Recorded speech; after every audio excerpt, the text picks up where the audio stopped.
Okay, thank you everyone for attending. And for those not here physically with us, your great interest in watching this event via live streaming and later in a recording. Also, thank you to our IT, hospitality, transportation, and multimedia colleagues who helped make this event take place. My name is Dr. Jennifer Schulte. I'm the director of the Title IX office and gender expert for the MEPI Tomorrow Leaders Program, and I'll be moderating today. It's exciting and heartwarming to have alumni as well as current faculty, staff, and students here to celebrate such a distinguished person as Ms. Jean Said Makdisi. The idea to invite Ms. Makdisi was spearheaded by our own scholar activist teacher, Dr. Gretchen King, as part of launching our first gender equality plan. The event is co-hosted by the Arab Institute for Women, the Communication, Arts, and Languages Department, and the Office of Title IX. The launch of LAU's first gender equality plan has been a long time in coming. The Arab Institute for Women's Dr. Lina Abirafe and Ms. Miriam Sfer have often stressed that if we, that is LAU, want to push for gender equality outside our walls, we need to make sure that we are doing the work to support gender equality inside our walls. In 2017, Dr. Abirafe put together a proto-gender equality plan and submitted it to then President Jabra. One of the action items in the plan was the establishment of the Title IX office, which was completed in late 2018. Next, initiated by the Arab Institute for Women and a MEPI grant, Equality for All, facilitated by HR, supported by President Mawad and his cabinet, and finally, to be implemented by the Board of Trustees later this week, LAU was able to significantly expand its parental leave policies. This success, taking an idea that supports gender equality and translating it into actual policy, demonstrates that the time is right for a gender equality plan at LAU. Through a gender equality plan, we can take a comprehensive look at how and when we support gender equality, as well as how and when we do not. So now, with the full support of President Mawad, a committee reflecting faculty, staff, and also students has launched LAU's first gender equality plan. This year-long process includes 3 phases. Assessing what we are currently doing regarding gender equality, strategizing and planning what we can do better, and then implementing our plan in a way that can be monitored and evaluated. I'm honored to be chairing this committee. So in the coming months, we will be reaching out to all LAU community members for your opinions and insights regarding gender equality at the university.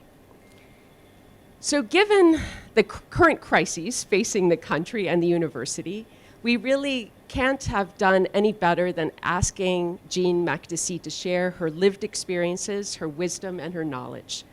Makdisi's time at BUC, then LAU, included some of the most challenging years in the life of the institution. I'm sure she has much to impart with us.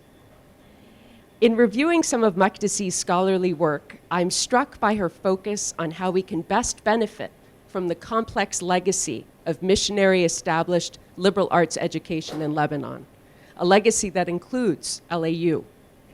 Makdisi's thought pushes me, a Western woman who's chosen to make Lebanon her home, to better reflect on how I can support liberation and not perpetuate imperialism, as together we pursue gender and other types of justice. So thank you for your patience as I talked about LAU's gender equality plan and our hopes for it. Without further ado, I will let Ms. Miriam Sfer, the director of the Arab Institute for Women and a former student of Ms. Makdisi, now introduce our esteemed guest.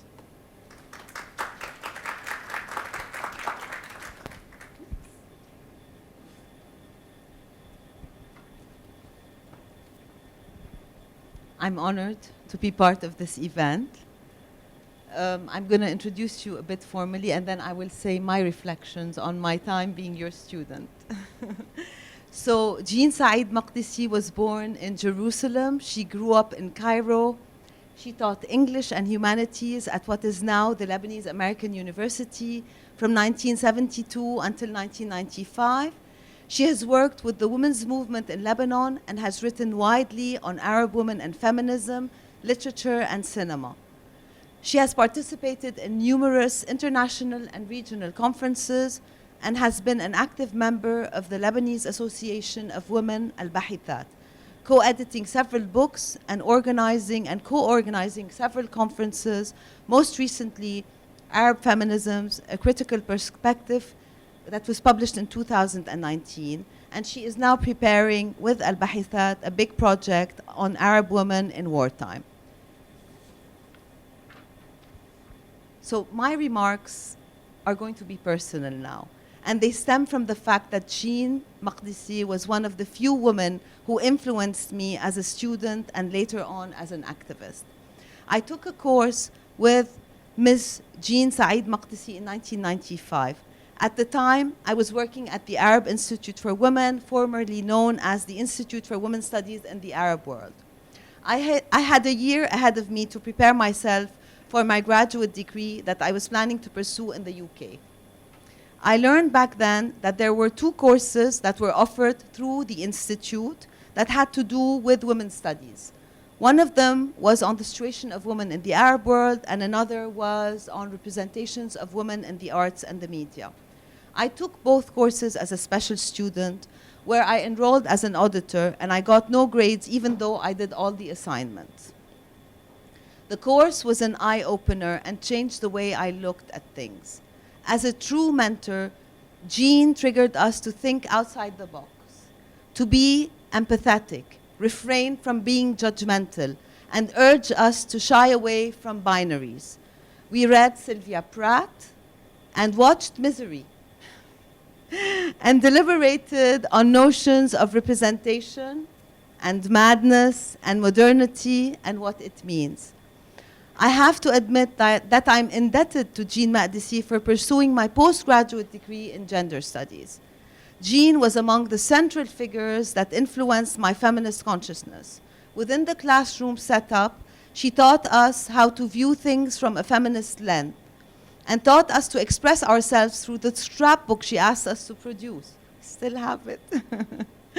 She wanted us to produce our own readings and interpretations of the readings that we took and the way we view the representation of women in our society. Outside the classroom, her influence remained strong, as well as through the books that she wrote, the conferences she organized, through her work with Al-Bahithat, through her writings, and I personally used excerpts of her books as readings when I taught at LAU. I also used her text, The Mythology of Modernity, that still resonates until this day. I followed her work throughout the years and attended talks, conferences, and discussions that she took part in. She recently also was one of the interviewees in our documentary. You didn't see it yet. I know that Ms. Said Makdisi wrote to understand herself first and foremost.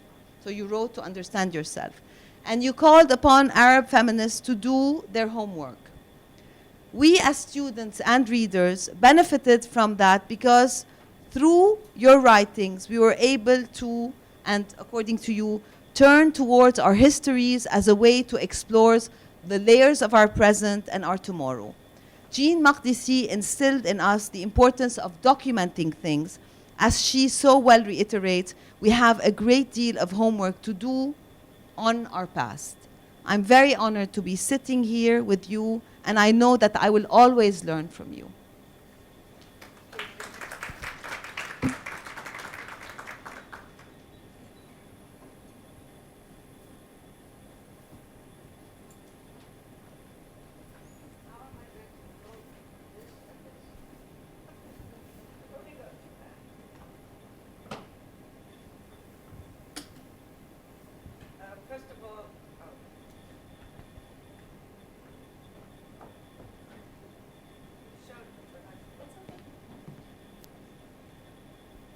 Testing. Okay, and this close or not? Is this too close? Okay. First of all, let me thank the LAU and especially the ladies who brought me here. I think Gretchen, Jennifer, who's disciplined, oh, there you are. Jennifer, and of course, my lovely Miriam. Thank you all for, I'm sure this was a hard thing to do to get this meeting together.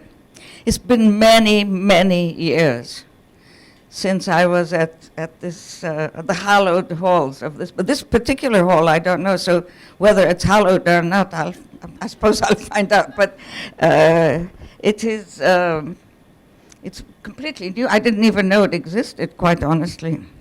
So in any case, I have to say, though, as much as I love BUC or BCW, or I can't say LAU much because I wasn't here for that long for that. But I have to say that my heart, my home away from home on this campus was in the Gulbenkian Theater, and there are my friends to show it. And this is going to be a horrible thing. I hope nobody gets mad at me for saying this. But even during the war, we had a lot of fun in the Gulbenkian, didn't we? And we had yes, it was a wonderful time. We don't know, I'm not talking about the war itself, of course. I'm talking about the things we did to keep our students entertained, to discipline them, to teach them how to work in the theater and in all the arts, because Gulbenkian was an arts center. I don't know if it still is it? Yeah. Okay, and that's partly what my talk is going to be about. I want to start, actually, with a story from very, very long ago. I was a student at Vassar College. I don't know if any of you know this place, but the interesting part of it is that Vassar was part of a consortium of 7 women's colleges like it, that is women's colleges, no men, which were very highly regarded. In fact, they were elitist, I have to tell the truth. The time of the commencement, at the commencement when I graduated, the president of the college was a woman named Sarah Gibson Blanding, and she was very famous because she'd been the president of the college for I don't know how many years, probably before I was born at that point. And but she was very famous for her knowledge of education and everything going on in education, and especially, of course, in the women's education. The 7 colleges, as I'm going to just say their names, just in case somebody, in fact, probably none of you ever heard of these, I don't know, but still. They're Barnard, Bryn Mawr, Mount Holyoke, Smith, Radcliffe, Wellesley, and Vassar. So these 7 colleges, small, all of them on the east side of the United States. I can't do this. I'm sorry. No, it's okay. I mean, I'll manage. You might have to wait for me to do this, but this is page 3. No, sorry. Can you just? Yes. Yeah,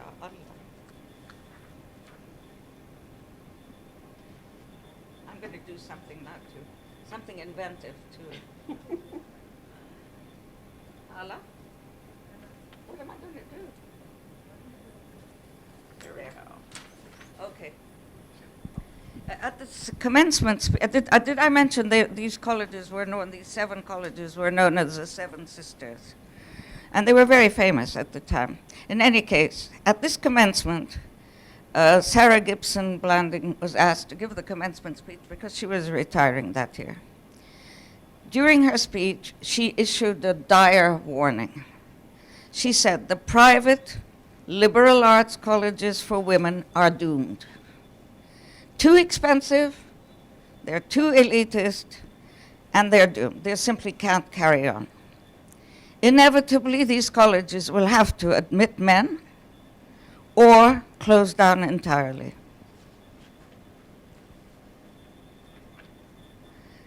The interesting thing, let me go back a bit. Well, as it turns out, she was wrong. It is true that within a few years, Vassar and one other college had become co-educational and admitted men.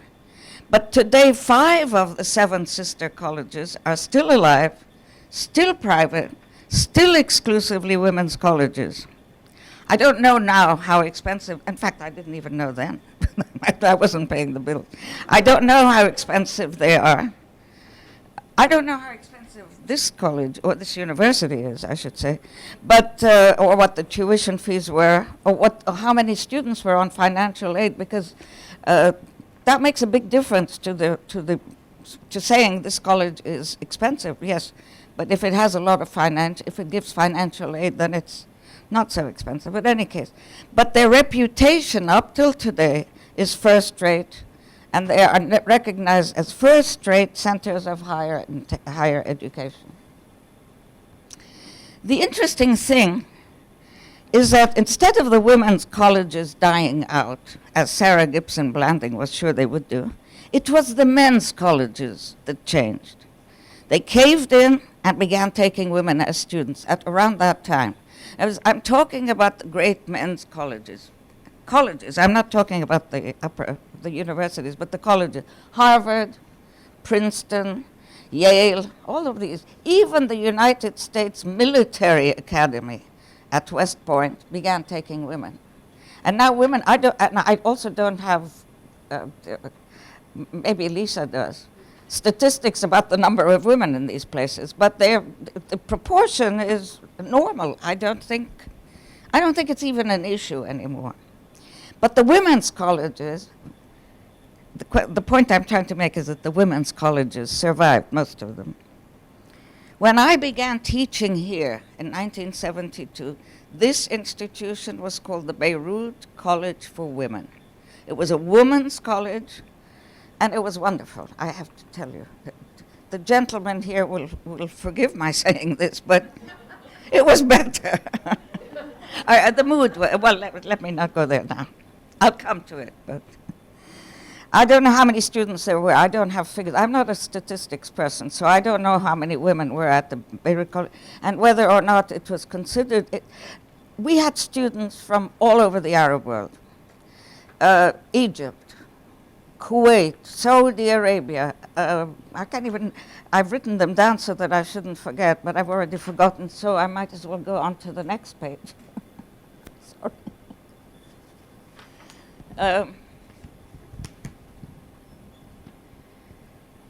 It was exactly, in fact, the kind of college that Sarah Gibson Blanding had been talking about. She said these institutions are doomed. In fact, BCW was doomed, as we know. Although I don't want to call it being doomed so much as it grew out of itself, or it became such a big mushroom that came out of this tiny little seed. By my time, it was a small college with a rich liberal arts curriculum. We taught history, philosophy, music, art, and all the things that you are also teaching now. But the difference was that there wasn't this huge emphasis on business, which came in just around the time they changed the college. By my time, even home economics, which had been the predecessor, one of the important courses in my mother's day, at what was then the American Junior College, not the Beirut College for Women. Because, you know, the Beirut College for Women had several antecedents, which we'll come to in a second. It was a place, so home economics had gone, or was going. I haven't researched this enough to remember the dates of all these things. It was gone, but education was still good, doing well. Childhood education especially. There were business courses, I believe, taught. But again, as I said, I didn't do the research on this enough. Didn't have enough time, Gretchen. There were some business courses, but of course there were secretarial courses. That was essential. What I'm trying to say is it was clear that the college was catering to young women whose eyes were no longer exclusively on domestic matters, so nobody wanted to take home economics, I guess, but on future employment as well. They were also cultivated young women. with an education steeped in the humanities. I'm really sorry about this, but I don't know what else to do.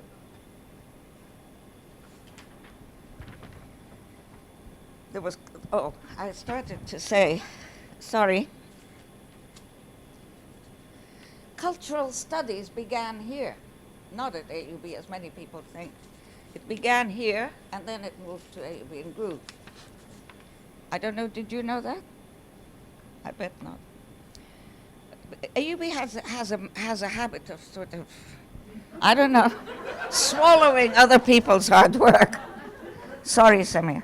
Make sure that you get that on the mic, though. I hope you're going to edit this talk because I'm going to make a lot of people angry, I think. Cultural studies was an ongoing project. Does it still exist? Really? As it was? I see Marianne. Not as it was. It was a great course, series of courses, and it was a living thing. We kept adding readings, taking away readings, and so on. The most, also this was the time when Afif Boulos, remember Afif Boulos? I don't know how many of you remember or even have heard his name. The Orpheus Choir was housed here. Irene Pfaffler was doing the theater and building it up until it became, and that's when Mona, for instance, Mona Knio, Hala, so many others of their generation and even younger and then older as well were taught theater from a specialist who was not only teaching the literature of theater, but also the technical aspects. Right, Mona? Correct me if I go, sorry, you and Leila look so much alike. So, right, so, and you were one of those people who worked at it in Halle as well, of course. The Orpheus Choir, Irene Pfaffler, and the growth of the growth of the theater and its enormous influence on the theater in Lebanon, I believe. Because I know the theater, for instance, the Gulbenkian Theater had the best equipment of any of the theaters at the time. I'm sure now things have changed. I don't know if Gulbenkian is still the foremost theater, but it's certainly one of them. The Irwin Hall Theater, which was redone just before Afif Boulos died. He in fact, he died he was killed in 1982. He was supervising the thing, and he was the boss then. Because the Orpheus Choir was the Irwin Theater was the place where the operettes were performed. We were more likely to sing in the Gulbenkian Theater, but the operettes and the things like that were done in Irwin. We had, Afif saw to it that there was an orchestra pit, which, as far as I know, has never been used. Am I right? Or are you using it once? Yes, when Afif was still living, right? The Mikado. Yeah, so in any case, it was a time, it was a college. It was also, very importantly, I think, it was a college where women did not feel as outcasts. They were not marginalized. They were the center. They were what the college was all about. And so I think that for me is a very important point. Of the students we had, as I've mentioned, the countries, Cyprus, Kuwait, Saudi Arabia, Sudan, Egypt. We had students from all these places. Most of them did not have universities yet. Of course, Egypt did. But a lot of them, Cyprus didn't have a university. I don't know if Kuwait probably did. I don't know. But again, I say I should be more exact. Next time I give this talk, I will have done some more research. What really interested me in the student body of the BCW was the fact that women were not, as I just said, were not feeling marginalized and unrepresented as they were outside the gates of the BCW. It was really a very important feeling you had at this college. To me, the most important and interesting component of the student body was that made up of older women. There were many women coming in. It was a period that I think it was Radcliffe invented this term. What was the term? Now I've forgotten what it was, but it was called re-entry. That women who had become older, who had maybe raised their children and finished with that job, or maybe they didn't have children or weren't married or whatever, but they decided it was time to move on, move up. And they started coming to college. Now, there weren't that many of them, as far as I know, but the ones that I remember were so interesting. The questions they asked were so interesting and so important. They were very shy. They felt, because everyone in the hall, in the classroom, was much younger than them. In fact, the ages of their daughters. My mother, who was one of these women, was teased by her friends because two of my sisters, not Grace, my two other sisters, taught here. And so my mother's friends would say, Hilda's going to school with her daughters, you know. She couldn't take that pressure, and that's what was one of the interesting. She couldn't handle it because it was just too difficult. She was too embarrassed. Also, another problem the older women had was they couldn't take the entrance test because, for instance, math and science that they had learned in school was totally outdated by the time they sat for these entrance exams. So a committee was formed to help the re-entry. We helped with, for instance, science and math was no longer a requirement for entrance because these women simply could not take it, these exams. They may have, I don't remember now whether they gave special exams in these subjects to make sure that they knew how to count up to 10 or something like that. I mean, the very basic sorts of things. And there were other problems as well, the language problems. They had better language than many of their fellow students. Other exceptions, they made all kinds of exceptions for these women. And this was a thing that died out. I don't know, Lisa, do you know how many students, older women, how much re-entry is there now in this university? Only two? No, I have no idea. Two women? No idea, but it's not a thing. Not a lot.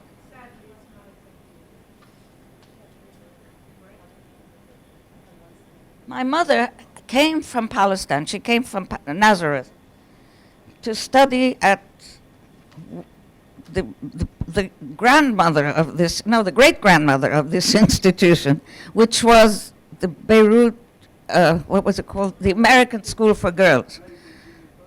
No, the American School for Girls grew and became the American Junior College, and then it became BCW, and then it, of course, as you know, became BUC, and then LAU. I don't know what it's going to be next, but I leave that to you to figure out. I won't probably be living still, but I wish I could recreate for you, and this way, because my mother made lots of friends, because she went to all three of these things. She went to this school, the American School for Girls, and then she entered the junior, because they were sort of, it was a bit like in your days, I mean, when students went to IC and automatically went to AUB. They went to ASG, and those who didn't get married at that point went to AJC. I'm talking in the 20s, the early 30s. And then BCW. And as I said, Lisa should know, but I don't know what the dates of all these things were. I mean, I knew them once, but I've forgotten.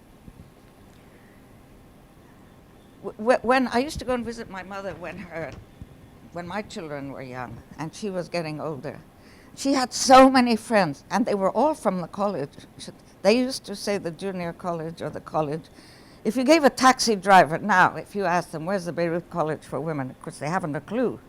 But in those days, you used to tell them, Al-Kulliyya, Kulliyat al-Banat, and that was good enough. For the taxi, no matter where he came from, they all knew it.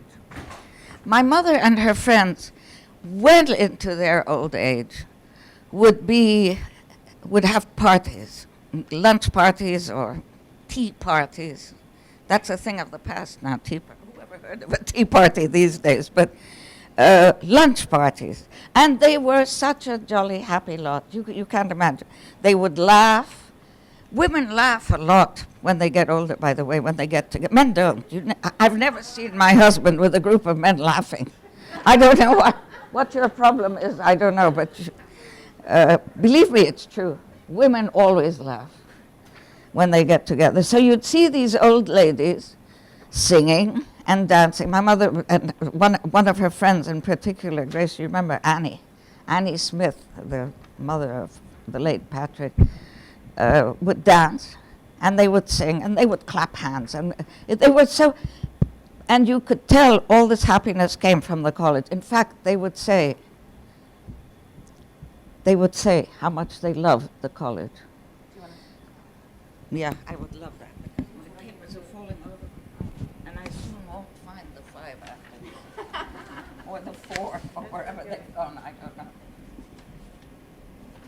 I'm going back. Situate your papers and then get them comfortable for you, okay? Yeah, no, this is... The thing is that unlike many students of later days, maybe better days, I don't know, but not for us. They loved this. They loved it in a way. It was a living thing for them. It wasn't just something you paid some money to keep the alumni office off your back, but it was a real love. And they would always come here. They would have lunches here. They would get picnics and have them on campus and so. So there was a kind of intimacy to the place, which disappeared completely when this became the Beirut University College. And that was in 1974. Started admitting men. I don't know if any of you were here in those days. I guess some of you must have been. When men started entering the college. Sorry. When they started entering the college, you would see maybe one man, maybe two, sitting in the back and looking as if, please don't call on me, please don't call on me. And of course, me being a mischief maker all my life, I would say, okay, you guy in the back, what does it say in chapter 3? Did you read chapter 3? You know, I bully them like that. It was fun because there were so few of them. But when those few, as time passed, became a deluge, the college changed altogether. It became an entirely different place. I'm not saying I didn't love it, I did, because we still had the theater and we still had the arts and so on. But we also had cultural studies, we had the music, we had the arts, we had the theater, we had all of that. Out of courtesy to the old history of BUC, for a long time, they kept the gender balance here. They kept the gender balance so that the majority of students were always women. I'm sure that's not true. Is it? It's about 52 women, 40 there. So it was 1 or 2%. Yeah, okay, so insignificant, really. So that history, the history of the BCW and the AGC, the American Junior College, was lost, which is a very sad thing, I think. But of course we welcome the men and we love the men and happy to have them. I felt, though, as it grew and the curriculum changed entirely, became business dominated. I had so many students, Hala will remember, and Mona and Leila, how many male students would come to us to complain that their fathers were making them study business and all they wanted to do was live in the Gulbenkian theater. In fact, some of the real mischief makers in those days, we're talking about war days now, mischief makers would be taken by our late dear friend, Marcel. He would take care of them. I don't know what and Hala and all of you. And you would take them and bring them and make them and civilize them. They would be given jobs in the theater. You're an usher. I don't know, you tell us, Hala. What were they made to do? Building sets. light design, operation, sound, So, yeah. stage management, too many things. Costumes. Even makeup. Makeup. I'm sure. They liked to be around the girls. Well, it wasn't really so much girls anymore. At this point, it had become really co-educational, I think. The Women's Institute was beginning. And it was at this point when I saw the college going in this direction, really becoming like a small AUB. And of course, this was before the professional colleges and before this became a university. It was still a college in those days. It was called the Beirut University College, and clearly they were moving in that direction. But at this point, I kept telling them, anybody who would listen, which was not very many people would listen to me at that point, I would say, if you insist on closing it as a women's college and turning it into a co-educational, why not keep the emphasis on the arts? Keep the cachet of this place. Keep the humanities very strong. Keep the music very strong. Keep the art, keep the theater, fine arts, even the communications, the movie. At that point, we already have a studio. We already had, in fact, the radio studio was there from before my time, long before my time. Samir's brother was one of those who set it up. Okay, why not preserve the special cachet of this place? Why give it away? Why annul it? Why not make it a professional school of the arts? Or a school of the professional, I don't know how I'm going to put that. That's what I thought was really what it should have become. But as I said, nobody was listening. And then the war began. And actually, the student protests began long before the war, a year, maybe 2 years. I remember in 74, 73, 74, there were already student protests. What they were protesting changed. And when I was at Vassar, my son knows this story very well. We went on strike once. And the strike was called the white meal strike. We were protesting white meals. I bet nobody here can know what white meals are. The level of our political participation was sort of down there. White meals were meals made up of boiled cabbage, or boiled cauliflower, more like, mashed potatoes, and I don't know, name me a meat, white meat, like white fish, which was, you could smell a mile away anyway. So we went on strike. I didn't, but the others did. So it was, that was the level. So the one thing the men added, as far as I'm concerned, to the college in those days was political activism. It became a time of political activism. The men's protest, I'm not saying whose side I was on, although some of you probably know, but it was a time when rival political parties, the country was still united. It was before everything broke apart and there became an east side and a west side. At that point, it was still, they would set up microphones, what are they called? Microphones. Walking, what are they called, these big things? Huh? Yeah, the big boxes that made a lot of noise. Huh? Speakers. Speaker what? Speaker, yeah, whatever. They made a lot of noise. And so one group would be standing there yelling at everybody. The other group would... At first, it was all men's voices. But within a year or two, women's voices were being heard as well. And I think that was... Really, I think that was a new thing for the college.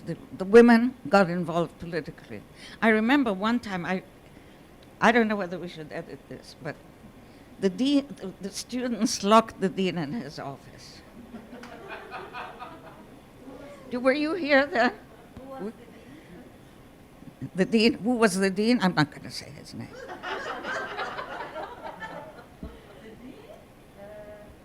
I'm not going to say his name, and neither are you.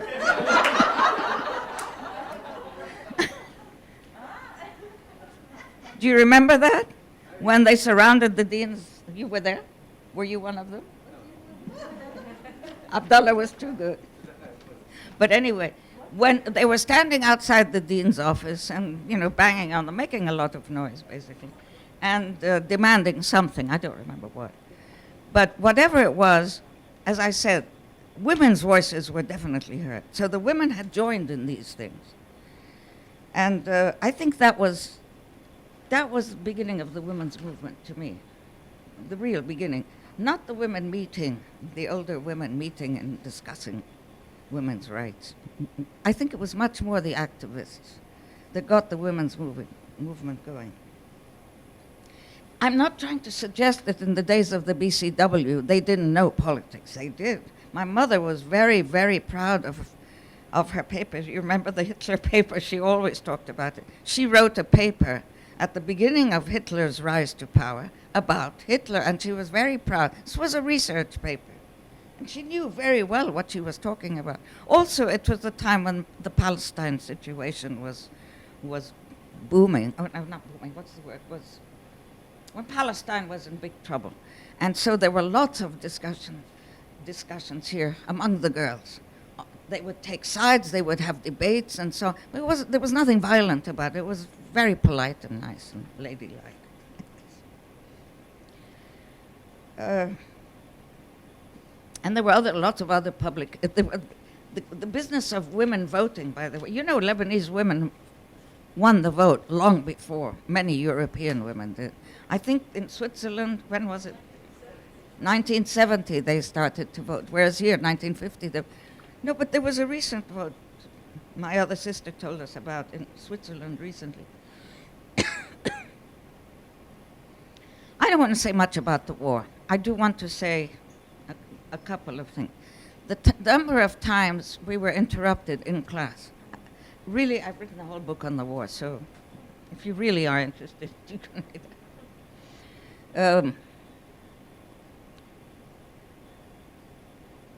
Student leaders in this growing activism that became very important, I think, were mostly men, of course, mostly men. They would come into class. They would be very polite to the teacher at first. The last group were not so polite, but the early ones, they were polite. They'd say, "Excuse me, miss, I'm going to talk to the students."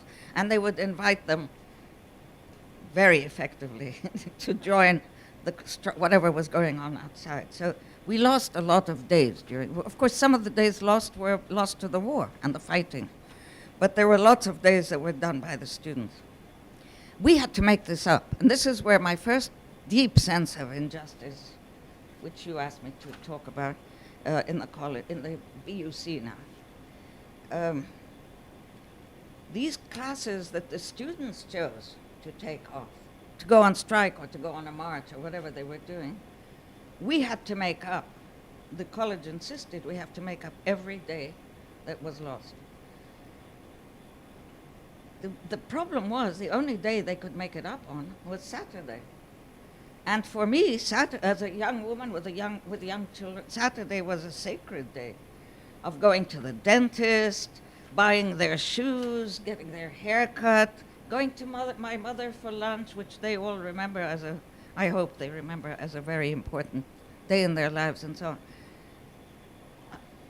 I did all my shopping that day. I cooked for the week on Saturday and so on.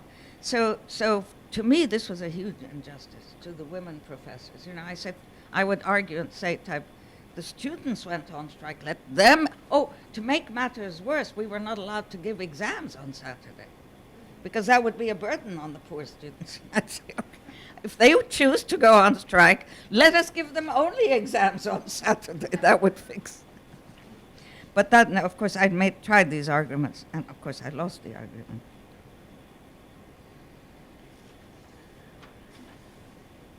Another example of gender, and of course the men professors didn't care a bit whether it was Saturday or not, but I'm sure all the women. Another gender injustice that I dealt with, although it was not my problem, but I had a tendency to make trouble. They started at the BUC, they created, they brought in a health insurance plan. You know, before that, if you had health insurance, that was your problem, and if you didn't, that was also your problem. But when they started bringing in the health insurance for the company, I went to one of those meetings. Listen to this, ladies. The women's, what's it called? Premium was higher than the men's. Do you know that? You're still nodding your head. Because it happens that It's still so today. there's certain things not covered. No, this is not. There were certain things not covered. That's another story. But maybe because of our fuss. Women had to pay higher premium. Now, of course, several hands went up, of course, including mine. Why are women having to pay higher premiums? And what was the answer? Because women have babies. And I said, what is that got to do with the you mean if you do have babies, you're penalized, and if you don't, you still have to pay the... Well, what if women don't want to have babies? Or what if they're too old to have babies? Or what if they already had babies and finished? It was absolutely impossible. It was so unreasonable and so unfair. I don't know what the situation is now. Probably none of you are going to tell me, because you would have to be on tape. And then when it came, of course, to the question of salaries, promotions, when do you move from being a part-timer to a full-timer? What does it take for a woman? What does it take for a man? Promotion in the ranks, of course, from instructor to assistant professor and so on. Of course, unequal salaries is still the major problem in the women's movement in the world. And it's still very unfair in very many places. So,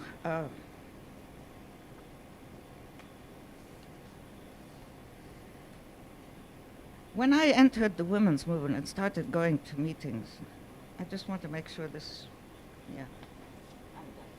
So, because the rest I didn't finish printing, so.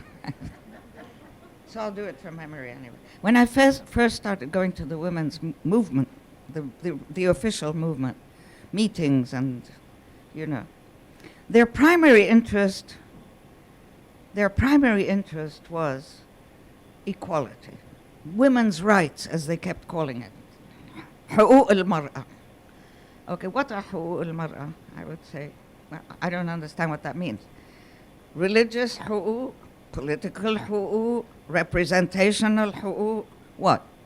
So this was for me a major problem, which maybe also, because I had lived in the United States for some time and had seen the beginning of the women's movement there, and of course the civil rights movement, I was interested in promoting equality for everybody, not just women. I mean, and then when you talk about women, you're talking about rich women, poor women. Are they the same rights they need or seek? What kind of women are we talking about, and so on? I found that the theoretical aspect of the demands that were being made were insufficient. I mean, they were not wrong, but they were insufficient. And I thought they needed something much more dramatic. For instance, there was a big movement, there was a constant repetition, we have to have better women in politics. Al-mar'a fi siyasa. God knows how many conferences I went to about that. What's very interesting is that right now, today, as we're speaking, as elections are coming up, there are a whole bunch of young women entering politics. The candidates, I don't know if you must be following this. The number of women candidates is enormous compared to the past. In the past, there'd be maybe one or two, maybe the wife of somebody or the sister of somebody. But now, they said the other day, I don't know what the percentage, do you remember? Huh? 155. Sorry? 155 Women. Yes. Which is in a percent? It's not a better percentage. The number of men are about 1,000. Oh, yeah, but at least there are 155 women. Most of them, I believe, very young. I could be wrong, but most of them seem, no? Tell us something about it. You're the women's center, after all. Just very briefly, I mean, we don't want to make an issue of it. There are 155 women. I think 15% of people running. Well, okay, 15% is a lot better than 3, which it was the last time around. The point here is, who are these women and where did they come from? They did not come out of the women's movement, I don't think. They came out of the Thawra. They came out of the activism. They came out of being on the street equally with the men, taking beatings from the army or whatever it was. That's my theory now. I need to test it, of course, maybe in further research. But I suspect that it's true to say that it's mostly activism. And that's what, as I said, the men brought into BUC when they entered. They brought in this kind of activism. Of course, I don't know how many of the women running now are former BUC students who learned how to yell in the garden outside. But I think it's an important thing to keep in mind. And what are the things that that women in the women's movement have been, the most important one for me was the citizenship thing. We are supposed to have equal rights with men, but we don't. Of course, in many things, as we said, salaries and promotions and things like that. But in the question of citizenship, it is an outrage to me. It is a total unacceptable point of life that Lebanese women do not have the right to pass their citizenship on to their children.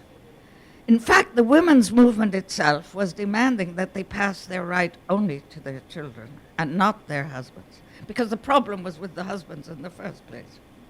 They thought, so they thought, who are these women going to marry? Who are these? Yeah, if they marry, they become. I mean, it's so insulting to women. Even the arguments. If you marry a foreign man, you're going to become a foreigner. Whereas if he marries a foreign woman, no problem. Doesn't matter, because women are not important politically. So I think this is one of the outrages that has not yet happened, but I'm very sure it will happen once these young women get more and more into college. I think I'm going to start. I don't even know how long I've been talking, probably far too long. Thank you.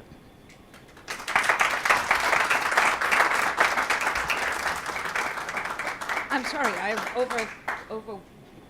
went way over the time. It's okay. You're our guest. Okay. Thank you very much for that.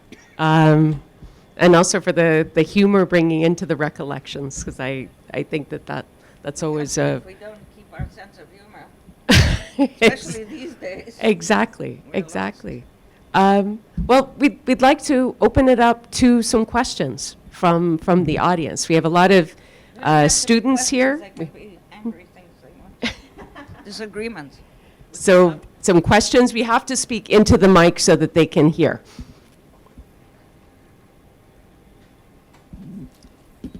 Question? Anyone? This is fine, but I don't see any questions, so I think. Okay. But then maybe if I could start out with a question. Does it have to be a question? No. Oh, Whatever you like. yeah.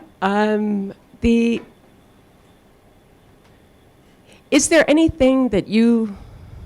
I mean, I hadn't really thought about what was lost when BCW moved into being co-ed. But I think you had articulated some things that had been lost.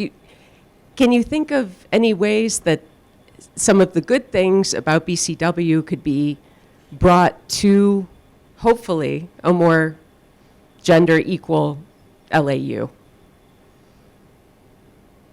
I should have thought of that, actually. I wish you had. I should have thought of that as I was writing this. The microphone, do I really need to? Is it on still? It is on.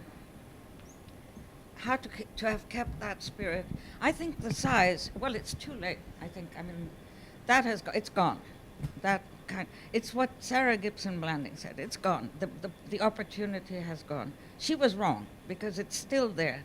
And a lot of, and I think throughout the world there are women's colleges which are alive and well. Something was lost. Khalas, it's gone.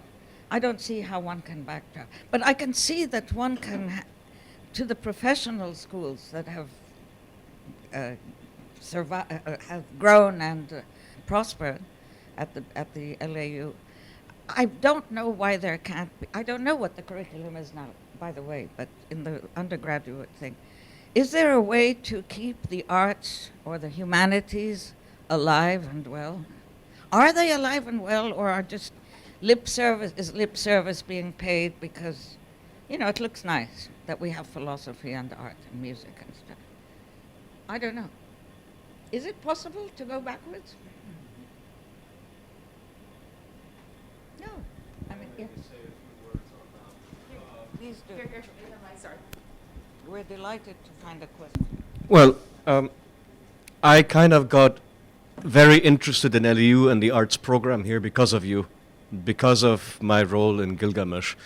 And I've been here since 1995, and been away, came back, and worked here. Now I teach here, and I've been seeing in general throughout the country, but especially here at LEU, the degeneration of the arts programs and the social programs and the cultural studies programs in a way that is really, really sad. I mean, part of the reason why I fell in love with LEU was because of your how you introduced the cultural aspect through Gilgamesh and all of that art, the arts back then, and to see how that is floundering now for me is a bit of a disappointment. And I mean, in the end, where else are we going to get our culture from other than from the arts? Certainly not from business.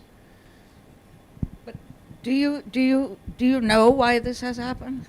I mean, what is the reason? I don't think I'd be free to speak about it. Oh, okay. He doesn't want to go on tape. I think, sorry, yeah. No, please. I mean, it'd be nice to hear your thoughts on that too, like specifically the value of centering the arts in something like LAU, given its history, but also given the need for the arts that Samar is speaking to, having something indigenous to Lebanon where we're doing arts education and not just sending people out or importing these things. But my question for you is about the top of BUC or the various versions of the lives of LAU that you've experienced. Was the top more women identified during your time? Were there more women who were, like I know the last president we had was in 1965, 67, who was a woman? Salwa Nassar. Yeah, and so since then, I think there was like one or two women that served as interim, but not appointed fully as president, but otherwise it's been all men presidents since the 60s. And we're lucky to have one VP who's identifies as a woman today, but just one. And our upper administration keeps growing. Like it grew 2 new positions in the upper administration in the last year of crisis, both men.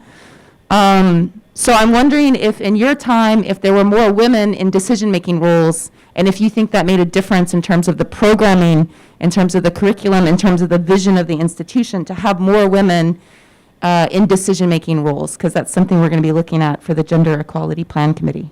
Thank you. I think that after Salwa Nassar, there were no women. You've said that.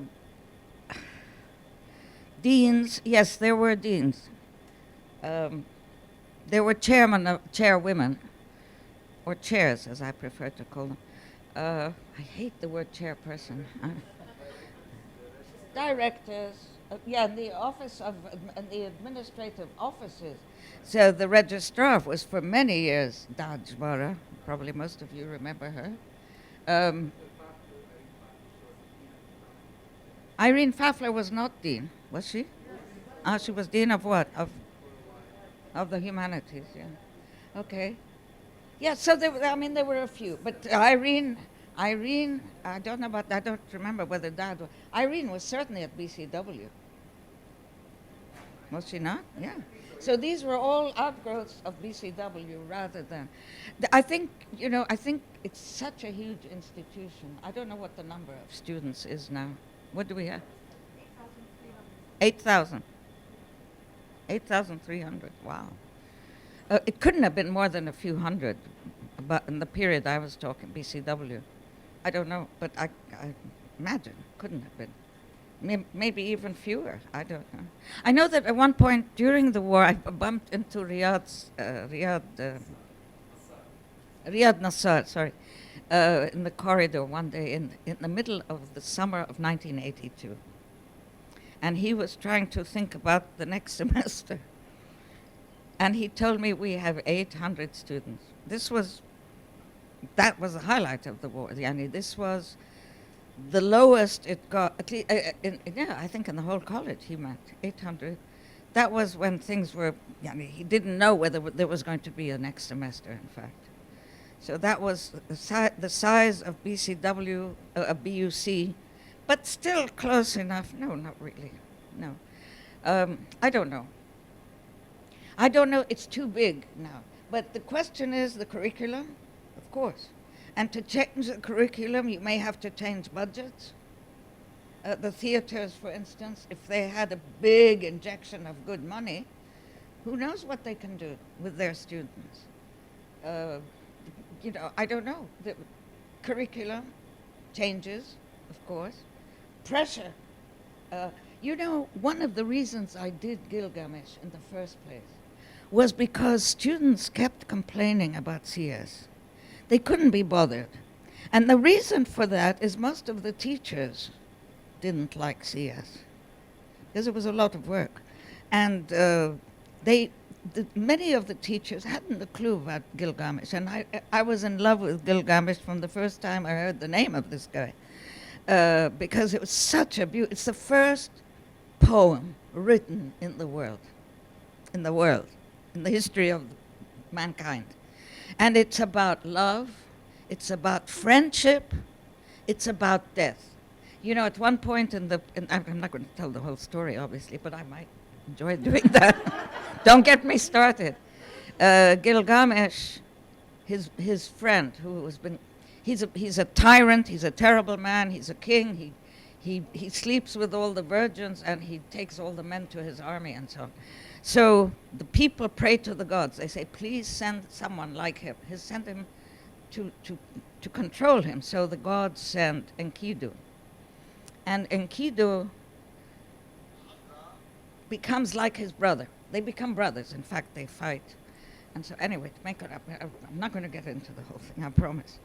In the end, Enkidu dies because he insulted the queen, the goddess of love and beauty and so on.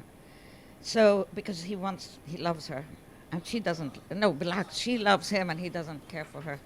So, Gilgamesh refuses to bury Enkidu. He refuses.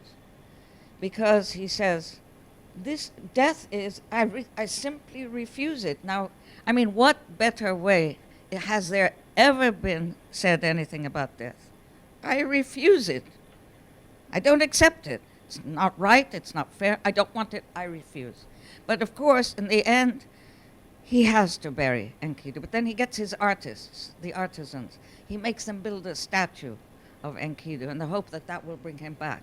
And they make a wonderful statue, lapis lazuli and gold, and so on. And then, I'm not but that doesn't work because Enkidu is dead. So he decides to go on a long journey to find the secret of longevity, of eternal life. Doesn't find it, but in the end he builds his city.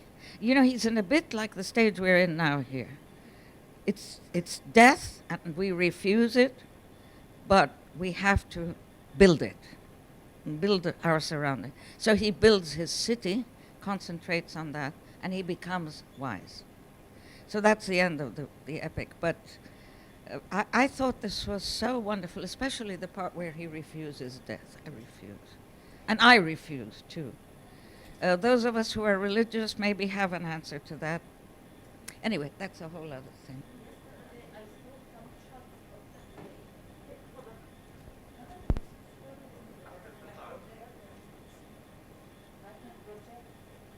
Are you? Yesterday I saw some shots of the play. It was really beautiful, especially with Gilgamesh and Enkidu. The scene between They were Gilgamesh. very well Wow, suited.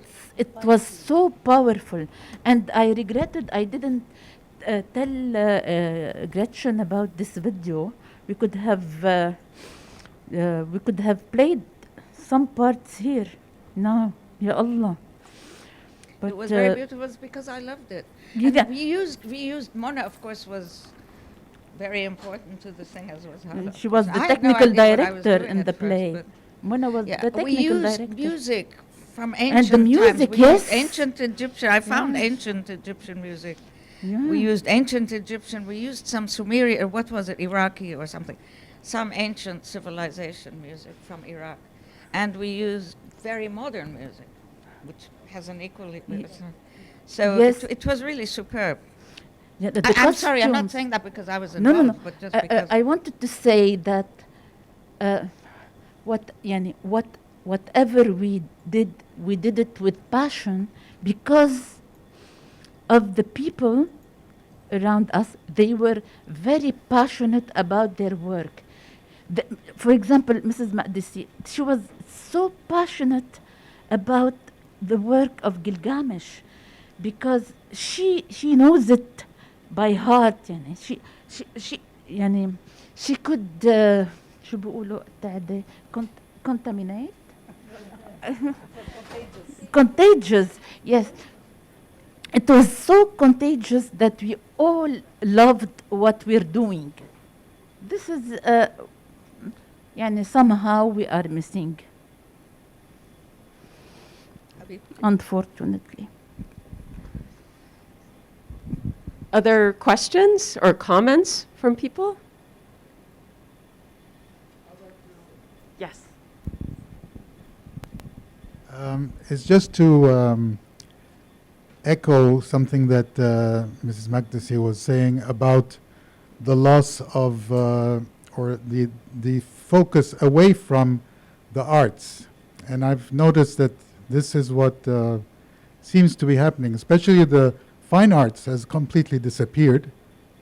Fine which- arts has disappeared. Practically, as far as I know, it's moved. The whole program has moved towards graphic design, which is good, of course, and AUB has been important. growing its arts program, Exactly. even its theater. Yeah, yeah. And their film and media department has grown, has tripled in size at least. So they yeah. They're slowly they didn't have taking. these things in the old That's days. right. That's right. It's I don't know why it's happening because I'm not in the LAU, but it seems to me it's going towards what sells or what can be funded quickly or something like that. But it because- also depends on the students. I mean, the students should demand if they want it. Maybe they don't want it. Maybe that's what the problem is. Maybe the students don't want it. Yeah, I don't know what the exact reason is, but it's sad that, like you said, LAU, BUC had a niche, was covering a niche, and it was Completely different filling from it everyone in else. a very, very positive, strong way. And I feel that has lost that focus now. It's become a smaller version of AUB or any other university, Well, like which, any other university. which are good and fine, but we had an edge. And I think we have lost that edge or are losing it. It would be good to try to Yeah, I think regain I it. think it's the faculty. The faculty are the prime movers in this, I should think. The students are the second set of prime movers, right? Yeah, thank you.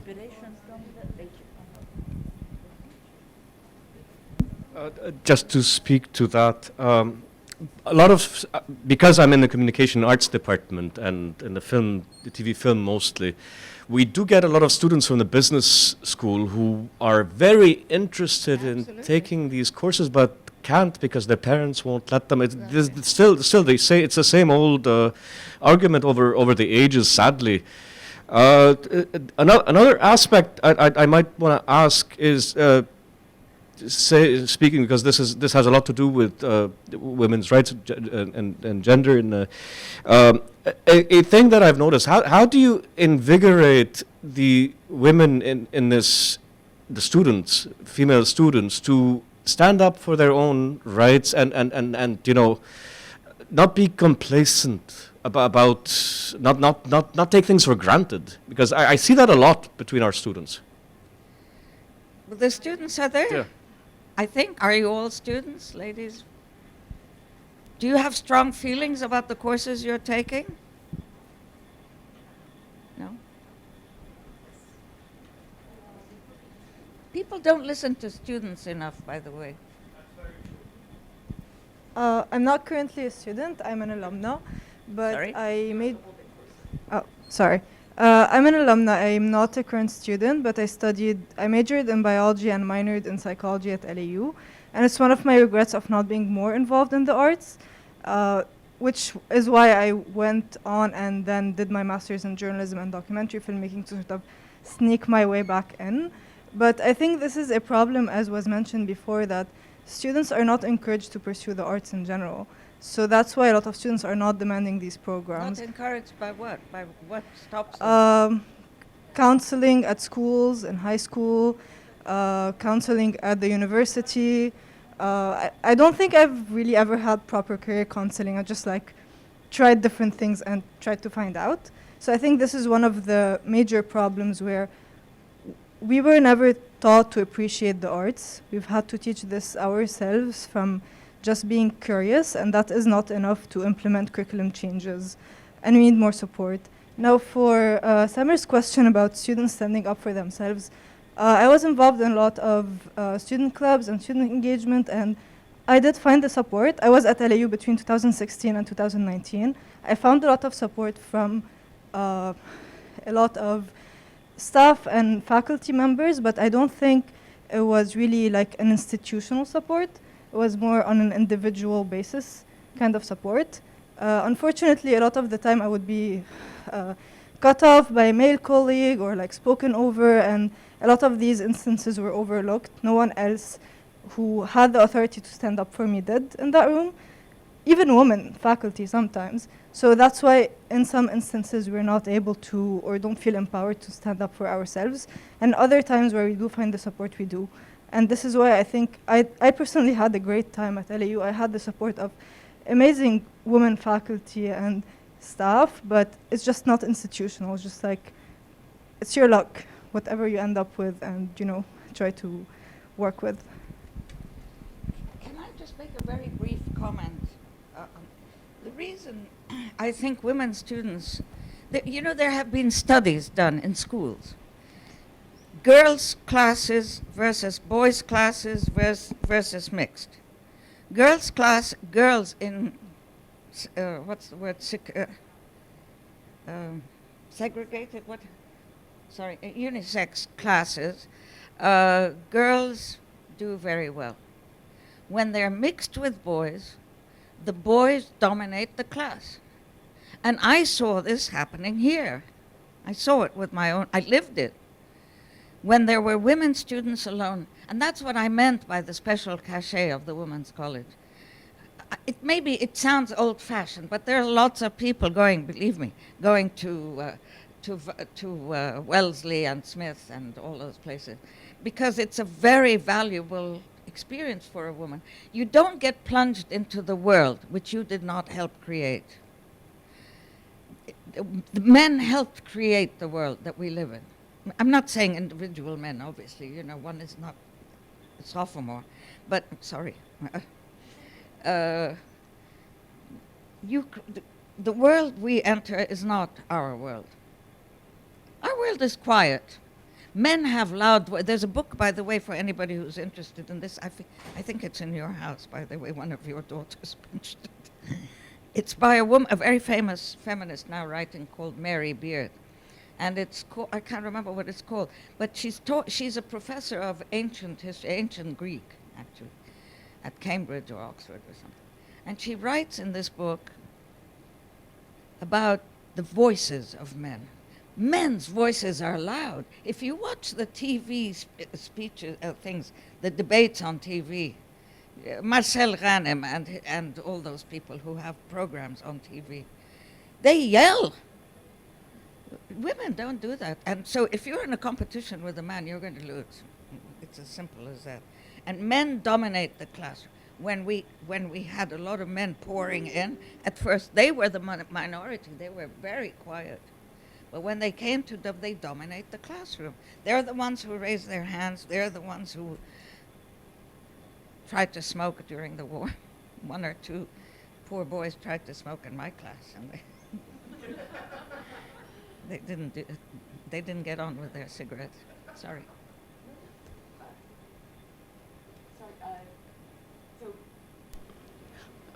at the risk of opening a whole can of worms, it seems to me you're arguing, or kind of two things. One, of course, is the arts, and that we're missing out on this component.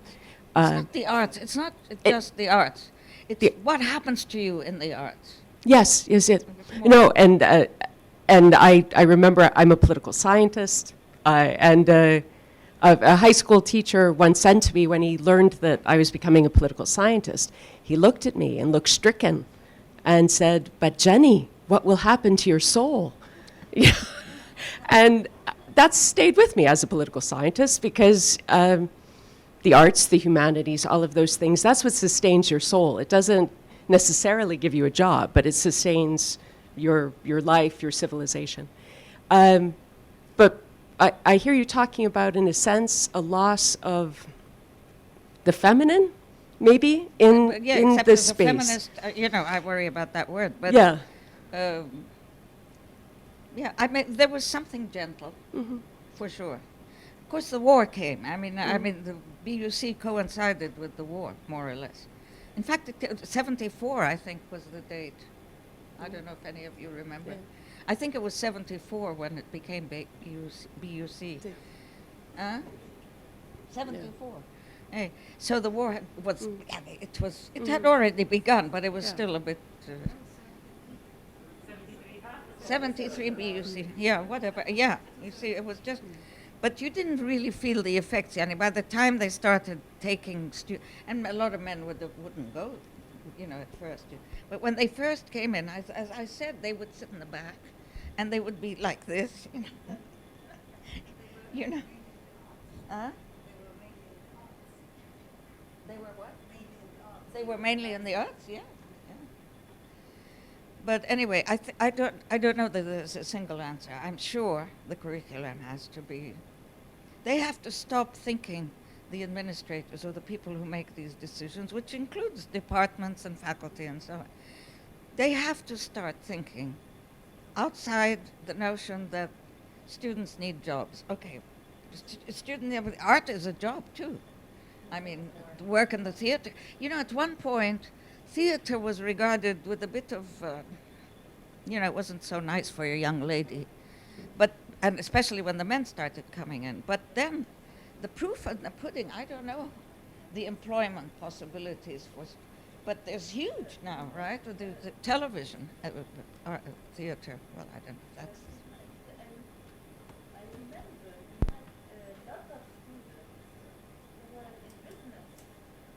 Who used to come and I know. And they moved to another major, to the arts major, because they found themselves in this field.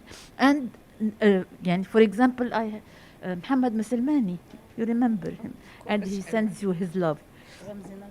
Ramzi Najah. They were in business and they moved to communication arts. Yes, and they took positions after they graduated. They took positions as communication job. So what somebody said was that the schools are not telling students, the advisors of students as they're preparing for college, they're not telling them there are jobs to be had. I don't know what the jobs are. Certainly television now is huge. All these musalsalat, they're all being dubbed, and wherever they come from, they're dubbed. First they were Mexican, now they're mostly Turkish. But there are also some Lebanese. A lot of Syrian musalsalat and Egyptian and so on. Yeah. Oh. Many actors who are acting, who are Yeah, exactly. Sorry, I think we're running Yes, close to time, but I think you brought up some very interesting, and for me, unexpected, really, ways of reflecting on the importance of our past as a women's-only institution. But that has to be kept in mind. Yes. It was a woman's Yeah, college. no. And we say it, and I think you've given us some ways also to be very practical in bringing in that past into the current situation and to the future. And most of all, we're just thrilled that you came back to talk to us and got to see some friends, and some friends will see you online, and we really, really appreciate it. Thank you So so thank you much. so much. Thank you.